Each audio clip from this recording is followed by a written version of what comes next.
귀한 찬양 감사드립니다. 알베르 까미라고 하는 사람이 쓴 책 가운데 시지푸스라고 하는 사람이 나옵니다. 신의 형벌을 받아서 신의 진노를 사서 형벌을 받게 되었습니다. 이 형벌이라고 하는 것은 굉장히 큰 바위 덩어리가 있는데 이 바위를 산 꼭대기까지 올려놓으면 이 형벌이 중지가 되는 거죠. 그런데 온 힘과 아주 집중해가지고 최선을 다해가지고 등으로 밀어가지고 겨우겨우 이제 이 돌 덩어리를 정상에 딱 가지고 가면 이제 한숨만 놓으면 딱 올릴 수 있는데 그 순간 이 돌의 무게를 이기지 못하고 굴러 떨어지는 것입니다. 내가 무엇을 잘못했지? 그때 이게 잘못했구나. 좀 더 집중해서 해야 되겠다. 그래서 다시 돌을 굴려가지고 정상까지 올라가면 또 한 고비를 넘기지 못하고 또 이 돌이 굴러서 떨어지게 되는 겁니다. 그것을 수차례 아무리 해도 이 한 고비를 넘기지 못하고 계속 돌을 정상으로 올리는 반복을 하게 됩니다. 이것을 그만두면 좋겠다 싶은데 그만두는 순간 이제 더 큰 형벌이 기다리고 있는 지옥 구렁텅이에 빠져야 되기 때문에 그만둘 수도 없는 것입니다. 그러니까 이러지도 못하고 저러지도 못하고 계속 돌을 들어서 올려야 되는데 그렇다고 해서 한 고비를 넘기지 못하고 계속 떨어지니까 인생이 허무한 것이죠. 평생을 그렇게 수고를 해도 결국은 손에 남는 것이 아무것도 없는 인생이 허무하다라고 하는 것을 가르쳐주기 위해서 이 소설을 썼습니다. 제가 어릴 때 자라면서 아버지가 참 대단하다라고 하는 것을 생각한 적이 있는데 시골에는 지게라고 하는 것이 있습니다. 이 지게를 작대기로 받쳐놓고 짐을 한 다발 올려놓은 다음에 이제 등짐으로 이렇게 딱 져서 옮기는 거죠.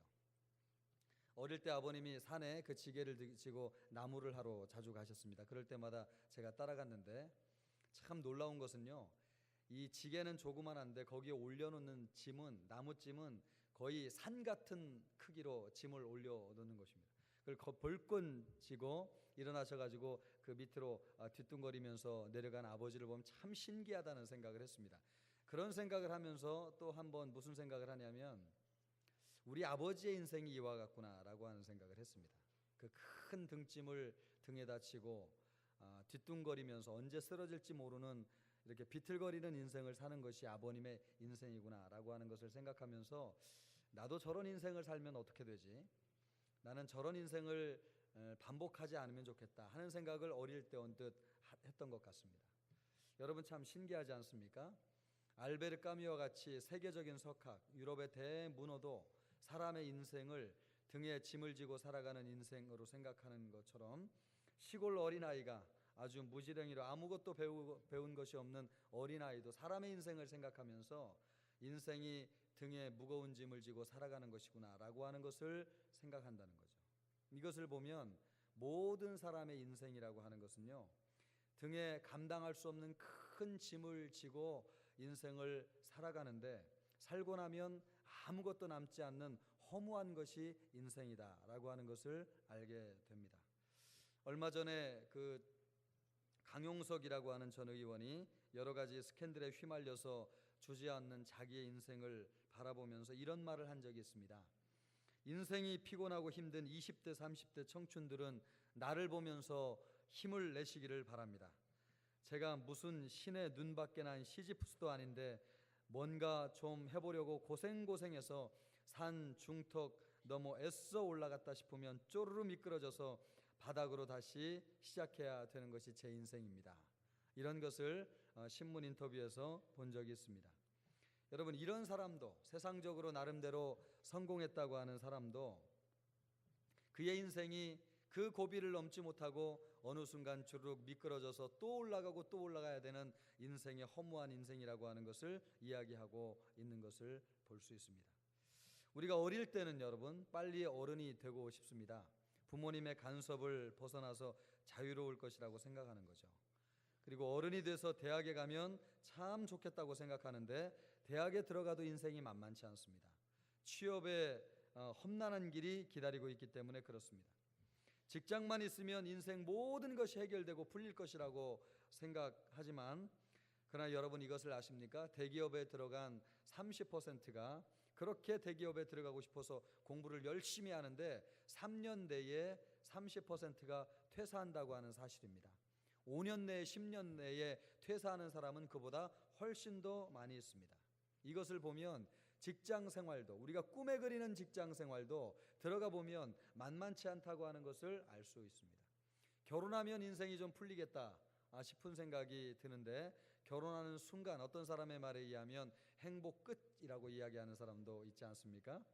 우리나라가 OECD 국가 가운데서요, 이혼율이 두 번째로 높은 나라이고 거의 40%에 육박한다고 하는 것을 보면 결코 결혼이 행복의 관문은 아니라고 하는 것을 아는 거죠.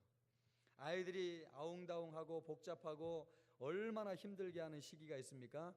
그런 시기가 좀 빨리 지나갔으면 좋겠다, 우리 엄마들 그렇게 생각하는데, 여러분 그 시간이 지나면 행복할 것 같은데 자식 키워놓고 시집장가 보내고 나면 그것 때문에 또 고민하는 것이 부모의 심정이에요.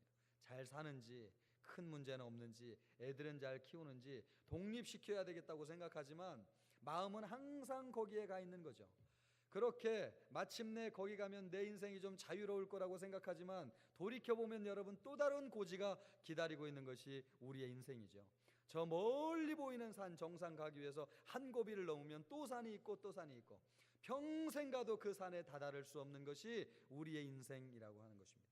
가보면 여러분 거기에 뭐 특별한 것이 있을까요, 없을까요? 또 없어요. 그게 문제입니다. 거기에 가면 뭔가 신천지가 기다리고 있을 거라고 생각하는데 막상 가보면 아무것도 없는 허무한 인생, 그것이 인생이라고 하는 거죠. 그래서 삶이 고단한 것입니다. 그러면 교회를 다닌다고 이런 허무한 삶, 이런 삶에서 벗어날 수 있느냐? 그건 아니죠. 신앙인들은 신앙인들 나름대로 무거운 짐에 눌려 있습니다. 그래서 예수님께서 오늘 이렇게 말씀하고 있습니다. 수고하고 무거운 짐진 자들아, 다 누구에로 오라고요? 다 내게로 오라. 내가 너희를 쉬게 하리라. 여러분이 내게 오라고 주님이 말씀하고 있는데, 여기에서 수고하고 무거운 짐진 자라고 하는 것은 종교적인 전통에 눌려서 영적인 스트레스를 받는 사람들을 의미합니다. 예수 믿는 사람들에게도 짐이 있고 영적인 스트레스가 있다고 하는 것을 예수님이 알고 계신 것이죠. 본문은 믿지 않는 사람들에게 하신 말씀이 아닙니다. 사실 이 말씀을 잘 보면 마태복음 11장에 나오지 않습니까? 예수님이 마태복음 10장에서 전도하라고 가르쳐 주시고 11장에는 예수님과 제자들이 전도 현장으로 파송됩니다. 그리고 전도를 다 마치고 돌아오는데 그 돌아온 제자들을 향해서 예수님이 이와 같은 말씀을 하고 계신 것입니다. 그러니까 이 말씀에 등장하는 수고하고 무거운 짐진 자들은 그냥 믿지 않는 사람들이 아니고 예수님을 믿으면서 영적인 짐을 지고 살아가는 사람들에게 하신 말씀이라고 하는 사실이에요. 수고하고 무거운 짐진 자들, 다 믿는 자들에게도 짐이 있다는 것이죠. 영적인 스트레스가 있습니다. 여러분 제자들에게 전도하라고 했을 때 얼마나 사실 부담이 되었겠습니까? 예수님이 전도하라고 하는데 아무것도 주는 것이 없이 그저 천국 복음을 전하기만 하면 된다고 말씀하셨습니다. 병도 고치고 귀신도 쫓아내라고 말씀을 하셨는데 손에 쥐어준 것은 아무것도 없습니다. 우리가 예수님도 아닌데 그 말씀대로 믿어가지고 병자를 고칠 수 있고 귀신을 쫓아낼 수 있는 확신이 어디 있겠습니까? 그러니까 전도한다고 하는 것이 믿는 사람들에게, 제자들에게 굉장히 부담이 되었던 거죠. 그러니 어떻게든 이 순간을 피하고 싶었을 것입니다. 아마 많은 제자들은 핑계를 대고 다른 일을 한 제자들도 있을 것 같아요. 그리고 다른 곳에서 어영부영 시간을 보내다가 돌아오는 제자들에게 묻어서 살짝 들어온 제자들도 있을 것 같습니다.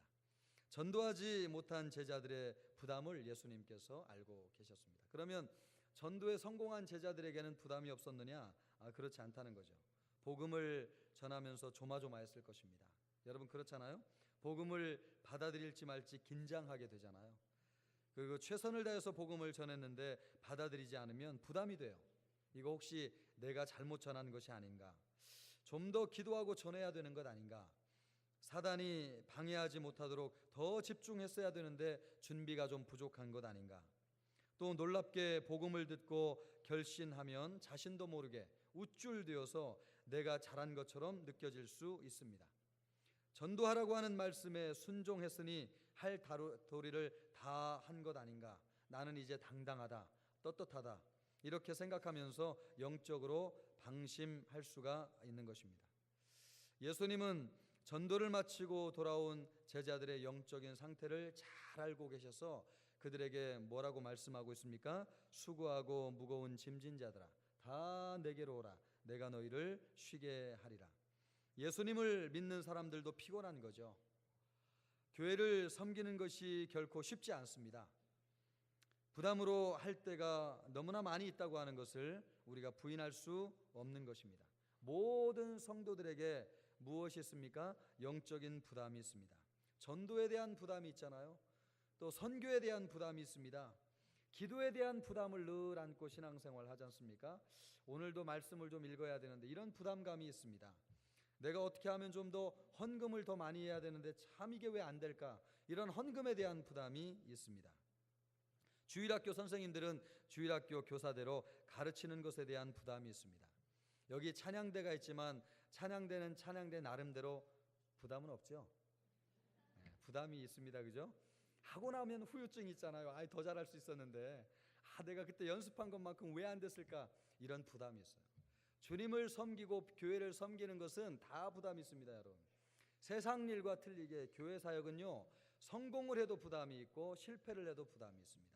그래서 오직 누구만을 집중하게 하시는 것입니까? 예수님 외에는 우리가 바라보지 못하게 하는 거예요. 주님만이 우리에게 참된 안식이 되시고 평강이 되신다고 하는 것을 알려주시기를 원하세요. 일의 성공도, 일의 실패도, 또 낙심도 절망도, 아니면 기쁨도 감사도, 이런 모든 것들도 우리 마음의 진정한 주인이 될 수 없다는 거죠. 우리 마음의 진정한 주인은 누구십니까? 예수님밖에 없습니다. 잘하면요, 까딱하면 교만해져서 주님을 떠나기 쉬워요. 안 되면요, 절망하고 나락으로 떨어져서 하나님을 멀리하기 쉬워요. 인간은 그 정도로 연약한 존재예요. 그래서 주님이 우리에게 누구를 보게 하시느냐? 주님을 보게 하세요. 여러분, 우리가 지난주에 새생명 전도 잔치를 했습니다. 예수님께서 이 말씀을 오늘 왜 우리에게 주시는 것입니까? 우리가 똑같은 영적인 상태에 있기 때문에 그렇습니다. 전도에 참여한 사람도 또 전도하지 못한 사람도 마음속에 다 부담이 있습니까? 없습니까? 별로 없으신 것 같은데 있다고 단정을 하도록 하겠습니다. 다 있습니다. 여러분, 우리가 주보를 보시면서 여러분 통계를 보셨겠지만 135명의 태신자를 우리가 초청해서 새생명 전도잔치를 했습니다. 한 영혼이 천하보다 귀한데 135명이 와서 복음을 들었다고 하는 거 얼마나 감사한 일인지 몰라요? 그런데 이 135명을 초청하신 분이 우리 교회 많은 성도들 가운데서 68명 정도밖에 되지 않는 것이죠. 그러니까 68명도 영적인 부담이 있는 것이고, 전도에 참여하지 않은 더 많은 성도들은 더 영적인 부담이 있었을까요? 없었을까요? 있었다는 말이죠. 그래서 지난주에 무슨 일이 있어서 교회에 안 오신 분도 있을지 몰라요. 제가 보니까. 그래서 어디 갔다가 일을 치르고 오늘 오신 분도 있을 것입니다. 이런 모든 분들을 향해서 주님이 뭐라고 말씀하세요? 수고하고 무거운 짐진 자들아, 너희가 주님 섬기느라고, 교회 섬기느라고 또 잘할 때는 기뻤지만 못할 때 안 됐었지, 너무 힘들었지, 내게 와서 쉬어라. 주님이 지금 그 말씀 하시는 것입니다. 우리 주님은 혼내는 분이 아닌 줄로 믿습니다. 우리 주님은 결과를 묻지 않으세요.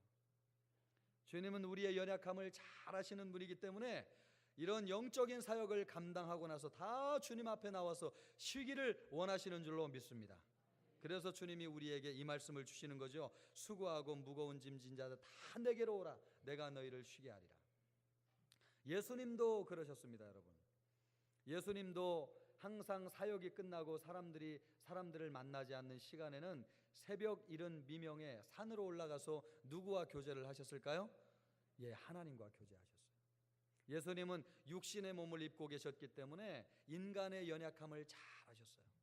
그래서 이 영적인 스트레스라고 하는 것이 얼마나 큰지를 주님이 너무나 잘 아세요. 하나님이신 예수님 자신도 이 영적인 부담감 때문에 하나님과 교제를 하지 않으면 마음이 쉼을 얻을 수 없었을진데, 여러분, 우리 육신을 가지고 있는 인간들은 어떠하겠습니까? 우리를 향해서 주님이 말씀하고 있습니다. 수고하고 무거운 짐진 자들아 다 내게로 오라. 내가 너희를 쉬게 하리라. 오늘 주님 안에서 우리 모두 쉴 수 있기를 바랍니다. 예수님께 가면 돼요, 여러분. 예수님에게 집중하면 됩니다. 주님을 바라보기만 하면 주님이 우리에게 모든 안식과 평강을 우리에게 허락하여 주시는 줄로 믿습니다. 주님이 오늘 뭐라고 말씀하십니까? 나는 마음이 온유하고 겸손하니 나의 멍에를 메고 내게 배우라. 그리하면 너희 마음이 쉼을 얻을 것이니라. 나는 마음이 온유하고 겸손하니라. 이것은 단지 성품만이 그렇다고 하는 뜻이 아닙니다. 예수님이 우리의 입장이 되셨다는 말이죠. 그분은 본래 하나님이지 않았습니까? 그런데 종의 형체를 가져서 우리와 같이 사람이 되셨습니다. 그래서 우리의 형편과 처지를 너무나 잘 아시는 분이라고 하는 것이죠. 그래서 주님께 나아가면 주님이 우리의 연약함을 아세요. 그래, 너 이렇게 부족했구나. 너 이것을 잘 못했구나. 괜찮아. 내 안에서 안식해라. 주님이 이런 말씀을 주시는 것입니다. 예수님께로 나아가면 어떤 사람이든 마음의 쉼을 얻고 안식을 얻게 되는 것이죠. 시골에서 가난하게 자란 한 분이 대학을 졸업하고 공무원이 되었습니다. 아무 일 없이 잘 지내다가 사업하는 친구의 간절한 부탁으로 가게 수표를 빌려 주었습니다. 그런데 친구가 부도를 내고 말았네요. 그래서 공무원법에 저촉되는 바람에 파면될 위기에 몰렸습니다. 결국 불명예를 뒤집어 쓰기보다는 자진해서 사표를 내고 말았습니다. 생계를 책임지기 위해서 이러저러한 일들을 했지만 가산만 탕진했습니다. 그래 마지막으로 잘 된다고 하는 골프샵을 열었는데 그것도 불이 나는 바람에 홀라당 다 태워버리고 말았습니다. 지하 단칸방에 5 식구가 살게 되었습니다. 어머니를 모시고 또 아내 또 아들 둘까지 해가지고 5 식구가 지하 단칸방에 살았는데 빚쟁이들이 날마다 찾아와가지고 괴롭혀서 도저히 살 수가 없는 것입니다. 그래서 나만 없어지면 가족이 편해지겠지. 그래서 자살을 결심했습니다. 그래서 문경 세제로 갔네요. 문경에 그 계곡이 깊지 않습니까? 그래서 자동차를 끌고 가가지고 이 계곡에 한순간에 내가 떨어지면 그냥 아무 생각 없이 가겠다. 그래 자살을 결심하고 가서 자살을 하려고 딱 하면 방향을 틀려고 하면 맞은편에 차가 와가지고 자살을 계속 실패하고 자살도 여러분 뜻대로 안 되는 거죠. 24시간을 계속해도 어쩌면 그렇게 오르락내리락 해도요 맞은편에 차가 오는지, 그래 마지막에 시도해가지고 이제 정말 됐다 싶었는데 이제는 큰 기둥 같은 나무가 걸려가지고 차가 떨어지질 못한 거예요. 야, 나는 정말 재수 없는 사람이다. 이 죽는 것도 내 마음대로 할 수 없구나. 그래서 포기하고 돌아왔는데 아내가 여보 어디 갔다 왔어? 밥이나 드셔. 그 말에 가슴이 막 무너져 내리는 거죠. 그래서 이실직고를 했습니다. 내가 사실 여차여차해서 죽으려고 했다. 그랬더니 이 부부가 엉겨 안고 통곡을 하면서 그날 밤을 눈물로 지샜습니다. 이런 이야기를 듣고 동생이 위로차 찾아왔습니다. 그러면서 하는 말이 성경에 수고하고 무거운 짐진 자들아 다 내게로 오라. 내가 너희를 쉬게 하리라 라고 하는 말씀이 있습니다. 인생에 무거운 짐 지고 혼자 고생하지 말고 예수님께 맡기십시오. 주님께 나오면 오빠의 모든 짐을 주님이 대신 져 주실 것입니다. 그래서 새생명 전도잔치로 오빠를 초청했네요. 거기서 하나님의 말씀을 듣는 가운데 주님을 만났습니다. 말씀을 듣는데 하나님의 말씀이 들렸습니다. 하나님은 형제님을 많이 사랑하십니다. 하나님의 사랑을 받아들이는 것이 곧 예수님을 믿는 것입니다. 예수님을 믿고 모든 죄를 회개하고 하나님이 주시는 평안과 영생을 선물로 받으십시오. 그 말씀을 듣는 순간 말이에요. 불쌍한 우리 오빠 예수님을 영접하면 생명책에 오르고 천국 갈 텐데 라고 하면서 지난날 손을 잡고 눈물을 뚝뚝 흘리던 동생의 모습이 떠올랐습니다. 그 순간 성경도 깨달아졌습니다. 내가 어디에서 와서 어디로 가고 무엇을 하며 인생을 살고 있는가? 나는 인생의 참된 의미도 모르고 인생을 살고 있구나. 한없는 후회가 밀려오면서 마음속에 그렇게 죄송할 수가 없더라는 거죠. 그래서 그 자리에서 예수님을 영접하는 기도를 올려드렸습니다. 그 순간 참 놀랍게도 마음이 뜨거워졌습니다. 그 감동이 얼마나 컸던지 말입니다. 감동이 밀려와 가지고 잠이 오질 않는데 새벽 1시에 자신을 전도한 동생에게 전화를 했어요. 이 오빠를 전도해 가지고 말씀을 듣고 예수님 믿게 한 거 얼마나 감사한지 모르겠다. 새벽 1시에 전화를 할 정도였습니다. 예수님을 영접하고 믿기 시작한 직후에 많은 것이 새로워졌습니다. 세상 부귀 영화를 누리고 건강하게 사는 것이 인생 최고의 목적이라고 생각했는데 예수님을 믿고 보니까 또 다른 세계가 있다고 하는 것을 깨달았습니다. 진정한 가치 있는 삶은 영생의 삶이고 천국의 삶이다라고 하는 것을 깨닫게 되었습니다. 그것을 깨닫는 순간 말입니다. 참 마음이 가벼워지면서 이 세상 무거운 짐이 아무것도 아니구나 라고 하는 생각을 갖게 되었습니다. 사람이 말입니다. 집착을 내려놓으니까 이게 일들이 순리대로 잘 풀리는 거죠. 여러분, 풀리지 않는 무거운 짐을 가지고 나오신 분들이 있습니까? 질병이 있는 분들 계십니까? 여러분, 내일 누군가를 만나야 되는데 마음속에 한없는 부담을 가지고 있는 분들이 있습니까? 주님 안에서 진정한 쉼과 자유를 얻을 수 있기를 우리 주님의 이름으로 축복합니다. 예수님께 여러분의 짐을 맡기십시오. 예수님을 바라보고 짐을 맡기는 순간 주님이 우리 마음의 모든 짐들을 내려놓게 하여 주실 줄로 믿습니다. 여러분, 사람이 욕심을 비우면 말입니다, 담대해져요. 천국의 삶을 향유하여 나아가는 사람들은 이 세상의 삶에 대해서 집착을 버릴 수 있는 거죠. 더 담대하고 확신 있어지는 겁니다. 그래서 여러분, 형통함이라고 하는 것은 그런 순간 주님이 우리에게 주는 것이죠. 이분의 삶이 역전되었을까요? 되지 않았을까요? 확신 있게 대답해 주십시오. 역전되었을까요? 안 되었을까요? 당연히 역전되었죠, 여러분. 주님께서 이분의 삶의 주인 되시는데 이분의 삶에 형통하지 않겠습니까? 왜 그래요? 주님이 참 놀랍죠. 눈에 보이지 않는 분이에요, 이분이. 그런데 영접하기만 해도 우리 마음속에 하늘의 평강을 주시면서 우리의 삶을 순탄하게 풀어가시는 주님의 놀라운 역사가 임하게 된다고 하는 것입니다. 사업에 실패한 사람도, 소망이 없어서 죽기로 결심한 사람도 예수님께 나아가기만 하면 다 살아나는 줄로 믿습니다. 예수님이 소망을 주시는 줄로 믿습니다. 주님이 길을 보여주시는 줄로 믿습니다. 예수님은 온유하고 겸손하셔서요, 여러분, 우리를 책망하지 않아요. 너 왜 그렇게 살았니? 너 왜 그렇게 고된 인생을, 그런 말씀 하지 않아요. 우리 주님은 온유하고 겸손한 분이세요. 주님이 우리 인생의 고통의 짐을 짊어지셨어요. 그래서 우리가 사는 인생이 얼마나 고된지를 주님이 너무나 잘 아세요. 그래서 가기만 하면 묻지 않고 우리 등을 두드려주면서 안아주시는 분이세요. 성경 여러분 보세요. 주님이 우리의 과거를 물으신 적이 있을까요? 없어요? 있을까요? 없을까요? 아무도 없어요. 간음하고 주님 앞에 붙들려 나온 여인에 대해서도 너 왜 인생 그렇게 살았니? 주님이 그렇게 물은 적 한 번도 없어요. 주님이요, 그냥 다시는 이런 죄를 지지 말라. 나도 너를 정죄하지 않을 거야. 주님이 그렇게 안아주시고 품어주셨어요. 예수님은요, 왜 그렇습니까? 마음이 온유하고 겸손한 분이시기 때문에 그렇습니다. 바다 같은 주의 사랑 내 마음속에 넘치네. 여러분, 주님의 사랑이 바다와 같이 넓으시대요. 생명의 주 우리를 위해 보혈 흘려 주셨네. 영원하신 주의 사랑 어찌 우리 잊으리. 영원하신 주의 사랑 우리가 어찌 잊을 수 있으리. 생명 주신 주님만을 영원히 찬송하리. 예수님의 사랑은 바다와 같이 넓은 사랑입니다. 물이 바다를 덮는 것처럼 예수님의 사랑이 덮지 못할 사람은 아무도 없습니다. 절망한 사람도, 낙심한 사람도, 영원히 풀릴 것 같지 않은 부부관계의 갈등을 가지고 있는 사람도, 내일 먹을 것이 없어서 앞이 캄캄한 사람조차도 누구도 예수님께 나아가기만 하면 주님이 우리에게 쉼을 주시고 생명의 길로 인도하여 주시는 줄로 믿습니다.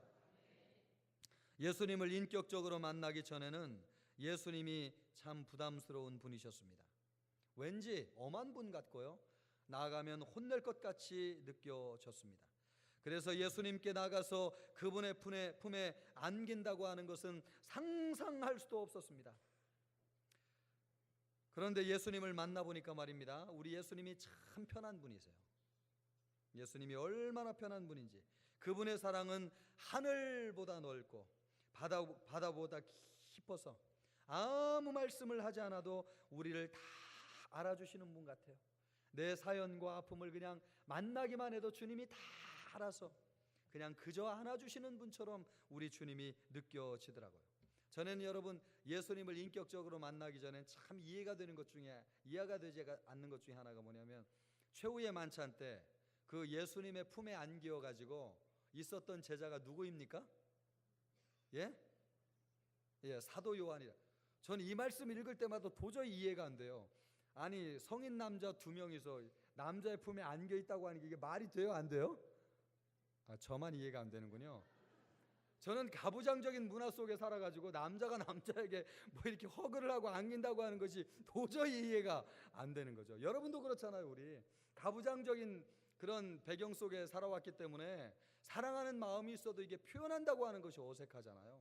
우리 장남들 장녀들 키우면서 여러분 이렇게 막내는 안아줘도 이렇게 장인장녀 깊이 안아주는 잘 안 되잖아요. 왜 그래요? 문화 때문에 그래요. 근데 사도 요한은 예수님의 품에 푹 안겨가지고 말입니다, 베드로가 질투를 할 정도로 그렇게 친밀한 관계를 유지했다는 것이죠. 그 이유가 뭐예요? 주님은 안기실 만한 분이라는 거예요. 우리가 생각하는 것처럼 그냥 평범한 사람의 형상을 가지고 있는 분이 아니고, 만나보면 그분에게 다 털어놓고 싶어요. 그분에게 내 사연을 다 이야기하고 싶어요. 그리고 그분 앞에 안겨가지고 그냥 눈물을 펑펑 쏟고 싶어요. 주님, 내 고된 인생 주님 아시죠? 내 이 무거운 짐 주님 아시죠? 주님 외에는 내 이 마음을 누가 알겠습니까? 이렇게 주님 앞에 다 털어놓고 싶은 분이에요. 그래서 사도 요한이 여러분 그 주님의 넓은 품에 안기시는 것이잖아요. 주님이 우리를 그렇게 초청하고 계신 줄로 믿습니다. 예수님은 누구세요? 온유하고 겸손한 분이세요. 그분에게는요, 바다와 같이 넓은 사랑이 있어요. 우리의 온갖 비밀을 아뢰어도. 그래서 여러분, 우리가 주님 앞에 나가서 죄를 회개하는 이유가 뭐예요? 그것이 그렇게 해야 되는 계명이기 때문에 하는 게 아니에요. 주님을 만나면 죄를 고백하고 싶어져요. 주님, 나에게 이런 은밀한 죄가 있었습니다. 주님, 참 이거 해결이 안 되네요. 주님, 이것 때문에 내가 인생에 참 힘들었습니다. 주님, 이 문제 주님 안에서 해결받고 용서받고 싶습니다. 예수님 만나면요, 이 죄를 아뢰고 싶어요. 그냥 주님 앞에 내 마음 좀 시원해지고 싶은 마음이 있어요. 왜요? 예수님은 어떤 분이시기 때문에 그렇습니까? 온유하고 겸손한 분이세요. 누구도 내치시는 법이 없어요. 거절하지 않아요. 누구도. 찾아가기만 하면 주님이 그 넓은 품에 안아주셔서 우리 마음의 고통과 무거운 짐들을 다 이해해 주시는 분이세요. 저는 여러분, 장인어른 살아생전에 우리 장인어른을 늘 아버님이라고 불렀는데, 그분에게서 저는 우리 하나님의 그런 넓은 사랑과 성품을 느꼈습니다. 그냥 말없이 찾아가서 가면 거실에 이렇게 앉아 계시거든요. 그냥 거실에 앉아 계셔도 참 좋더라고요. 그렇게 참 좋으실 수가 없어요.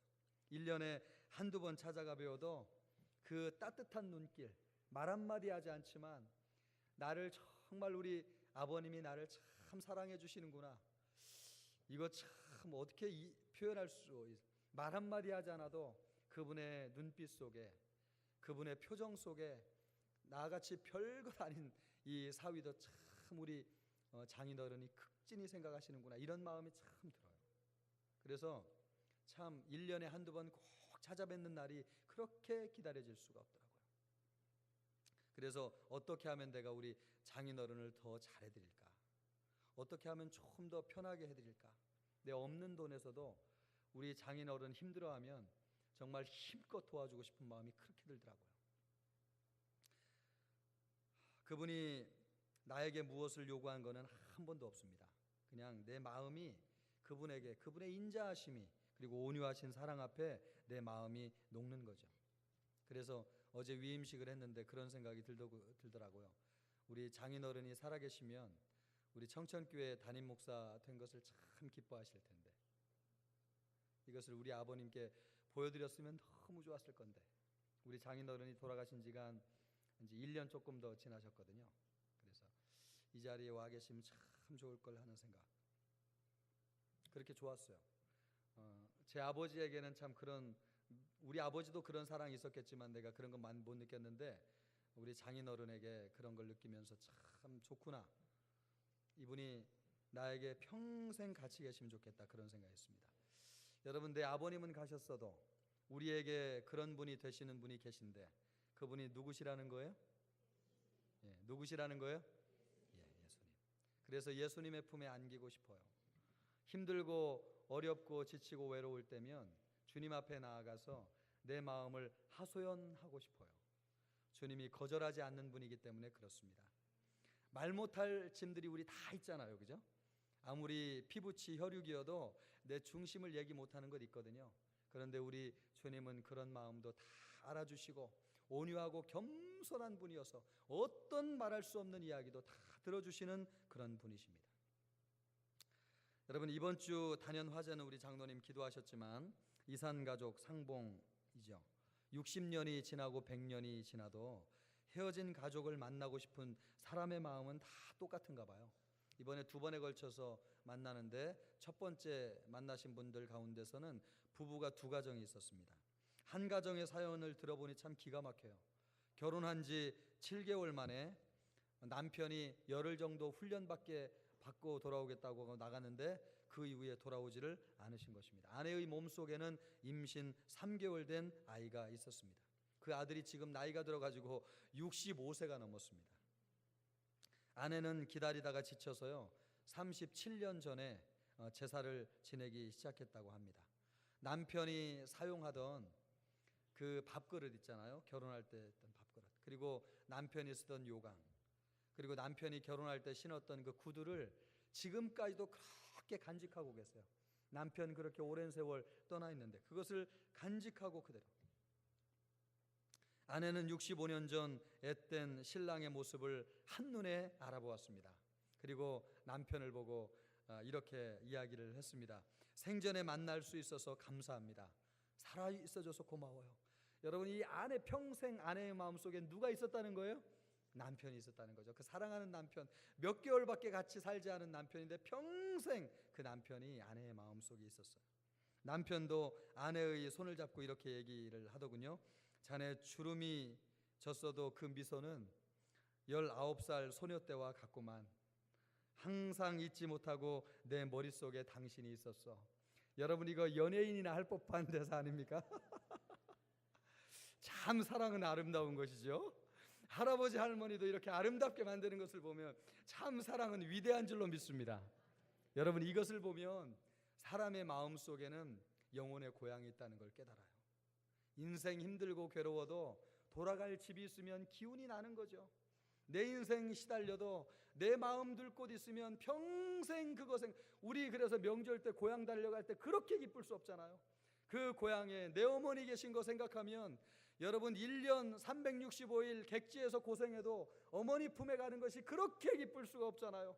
그래서 10시간 20시간을 달려서 어머니 품에 가는 거잖아요. 문 열고 어머니 하면 어머니가 그 음식하는 벗은발 신고 나와서 나를 맞아줄 거 생각하면 여러분, 그 길이 고생길이 아닌 거죠. 왜 그래요? 우리 마음속에 영혼의 고향이 있기 때문에 그래요. 사람은 이 영혼이 안식할 때 진정한 안식을 얻는 것이죠. 이 영혼의 안식처가 지금 누구라고 주님이 말씀하고 있습니까? 예수님 자신이라고 말씀하고 있어요. 누구나 여러분, 모든 사람이 쉼이 필요해요. 안식처가 있어야 돼요. 아무리 힘들어도 나를 사랑하는 사람이 있으면 힘들지 않아요. 고단한 인생도 무거운 짐도 감당할 수 있습니다. 예수님은 영원한 우리의 안식처이기 때문에 그렇습니다. 예수님 안에 있으면 어떤 짐도 가벼워져요. 경쟁이 치열한 세상에서 우리에게 힘이 되시는 유일한 분은 예수님밖에 없습니다. 예수님께로 가면 예수님은 모든 사람을 거절하지 아니하고 다 맞아주시고 우리에게 참 평안을 주시는 것이죠. 여러분, 무조건 쉰다고 쉬는 것은 아닌 줄로 믿습니다. 힘든 직장 그만두면 마음 편할 것 같아도요, 한 달 지나면 마음 불편해지고 3달 지나면 지옥 같았던 그 직장이 천국과 같이 보인다니까요. 여러분, 직장을 그만둔다고 우리의 쉼이 진정으로 안식되는 것은 아닙니다. 성가대 여러분, 찬양대 여러분, 내년에 이 자리를 그만둔다고 해서 여러분에게 안식이 임하는 것은 아닌 줄로 믿습니다. 그만두는 순간 영적인 침체의 지름길로 빠지는 것입니다. 우리 주님이 우리에게 안식을 주시는 것이지 일을 내려놓는다고 안식되는 것이 아니에요. 우리 성도님들 교회 봉사 많이 하시잖아요. 전도도 하시고 교사도 하시고 찬양대도 하시고 부서마다 다 섬기시고 주차 봉사하시고, 목사님 제발 1년은 너무 길어요. 6개월 아니 3개월만 이렇게 말씀하시는 주방 봉사하시는 분들도 계시고, 하여간 모든 분들 진정한 안식은 주님으로 말미암아 오시는 것인 줄로 믿습니다. 예수님 안에 안식이 있어요, 여러분. 예수님 안에 충만한 교제를 통해서 안식이 오면 주방 봉사 1년 2년 너끈히 하게 되는 역사가 있을 줄로 믿습니다. 이 아멘은 크지 않습니다, 상대적으로. 여러분, 일을 쉰다고 해서 안식이 오는 것 아니에요. 새벽부터 여러분 12시까지 그렇게 고되게 노동해도 행복한 사람이 있어요. 기쁜 사람이 있어요. 내 자식, 내 자녀들을 위해서 수고하고 했으면요, 일생 고생하는 거 힘들지 않잖아요. 사랑하는 사람이 있으면, 내 마음에 진정한 위로가 되시는 그분이 계시면 우리는 뭐든 다 할 수 있어요. 그러므로 여러분, 주님 안에 거함으로 참된 안식을 누릴 수 있는 우리 모든 성도가 되시기를 주님의 이름으로 축복합니다. 오늘따라 시간이 참 빨리 갔습니다. 그래서 많은 설교가 남아있지만 여기까지 정리하도록 하고 적용해야 될 2가지만 말씀드리도록 하겠습니다. 첫째, 여러분, 예수님과 교제하는 시간을 반드시 가지십시오. 하루에 30분 정도만이라도 예수님과 교제하는 시간을 가지세요. 말씀을 펴놓고요, 주님과 독대하세요. 이거는 새벽 기도와는 틀려요. 그냥 성경을 펴서 그날 새벽에 주신 말씀도 괜찮고, 매일매일 우리 성경 읽기 분량이 있지 않습니까? 그 말씀을 펴놓고 여러 번 읽으세요. 그러면요, 주님이 나에게 주시는 음성이 들려요. 아, 주님이 나에게 이걸 깨닫게 하시는구나. 그것을 음미하세요. 그리고 그것을 가지고 기도하세요.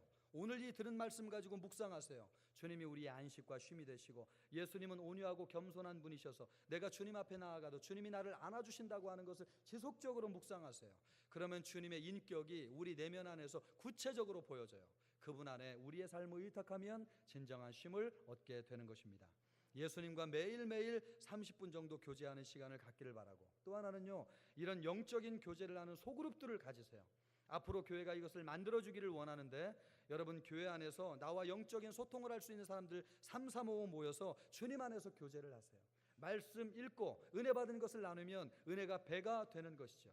그래서 여러분, 우리 모든 교회가 사역에 온통 집중된 교회가 아니라 예수님과 교제가 충만해서 모든 성도들이 행복하고 기쁘고 교회 들어오기만 해도 쉼과 안식을 얻는 그런 놀라운 은혜가 있는 교회가 되시기를 우리 주님의 이름으로 축복합니다.